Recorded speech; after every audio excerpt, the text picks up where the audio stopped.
মনোরঞ্জনের জন্য প্রতি বছর 25 জন কুমারী মেয়েকে তুলে নেন কিম।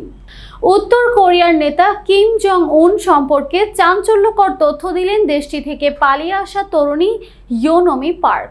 মিররের একটি প্রতিবেদন অনুসারে পার্কের দাবি, কিম তার মনোরঞ্জনের জন্য প্রতি বছর 25 জন কুমারী মেয়েকে তুলে নেন। ওই মেয়েদেরকে তাদের চেহারা ও রাজনৈতিক আনুগত্যের ভিত্তিতে বাছাই করা হয়। পার্ক বলেন, তারা প্রতিটি শ্রেণীকক্ষ পরিদর্শন করে, এমনকি স্কুল মাঠেও পাচ্ছে না সুন্দরী কেউ বাদ পড়ে যায়।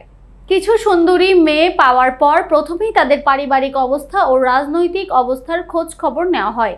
উত্তর কোরিয়া থেকে পালিয়ে আসা দক্ষিণ কোরিয়া বা অন্য দেশে আত্মীয় স্বজন আছে এমন মেয়েদের তারা বাছাই করে না।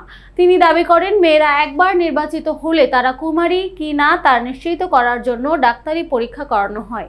পরীক্ষার সময় যদি ছোট দাগের মতো ক্ষুদ্রতম কোনো ত্রুটিও পাওয়া যায় তাহলে তাকে অযোগ্য হিসেবে গণ্য করা হয়।